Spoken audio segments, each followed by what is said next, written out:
ராமநாதபுரம் மாவட்டம் மண்டபம் கலைஞர் நகர் பகுதியில் மழைநீர் சூழ்ந்து உள்ளதால் 200க்கும் மேற்பட்ட மீனவ குடும்பங்கள் கடுமையாக பாதிக்கப்பட்டுள்ளன. அந்த காட்சிகளை பார்க்கலாம்.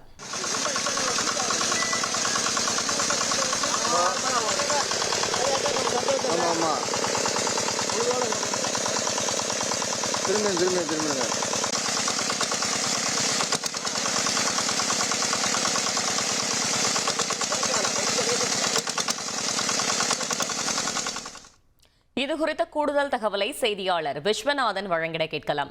விஸ்வநாதன், வணக்கம். அங்கு சூழ்ந்திருக்கும் தண்ணீரை அகற்றுவதற்கு என்ன நடவடிக்கை மேற்கொள்ளப்பட்டிருக்கிறது? கள தகவல்களை சொல்லுங்க. ராமநாதபுரம் மாவட்டம் மண்டபம் பகுதியில் உள்ள கலைஞர் நகர் பகுதியில் பார்த்தீங்கன்னா ஒரு 200க்கும் மேற்பட்ட மீனவ குடும்பங்கள் வசித்து வராங்க. இந்த 200 மீனவ குடும்பங்களை அன்றாட மீன்பிடி தொழிலுக்கு சென்று கிடைக்கும் சொற்ப வருமானம் 500-1000 ரூபாய் வைத்து தங்களுடைய குடும்பங்களை நகர்த்தி வருகின்றனர். இந்த நிலையில் பார்த்தீங்கன்னா ராமேஸ்வரம் தீவு பகுதி மட்டுமே கடந்த 2 தினங்களாக தொடர்ச்சியாக கனமழை பெய்து வந்தது. அதன் காரணமாகவே இந்த கலைஞர் நகர் பகுதியில் உள்ள குடியிருப்புகளை சுற்றிலும் மழைநீர் சூழ்ந்துள்ளது. அந்த மழைநீர் சூழ்ந்துள்ள பகுதி பார்த்தீங்கன்னா கடல் போல காட்சி அளித்து வருகிறது. இந்த பகுதியில் வசிக்கக்கூடிய மக்கள் மிகுந்த சிரமத்துக்கு இன்னலுக்கு உள்ளாகி வருகின்றனர். அதாவது வீட்டிற்குள்ளேயே முடிய கிடக்க சூழ்நிலையை உருவாகி வரும் மட்டுமல்லாது நாள்தோறும் அன்றாட தேவைக்காக பயன்படுத்தப்படும் அரிசி, பருப்பு, பால் உள்ளிட்ட அத்தியாவசிய பொருளுக்கு கூட வாங்க முடியாது மிகுந்த சிரமத்துக்கு உள்ளாகி வரும் மட்டுமல்லாது சின்ன குழந்தைக்கு முதற்கொண்டு மிகுந்த சிரமத்தை உள்ளாகி வருகின்றனர். மேலும் பார்த்தீங்கன்னா அவ்வப்போது வீட்டிற்குள்ளே பாம்பு உள்ளிட்ட விசேஷந்துகள் உள்ளே அச்சுறுத்தி வருகின்றது.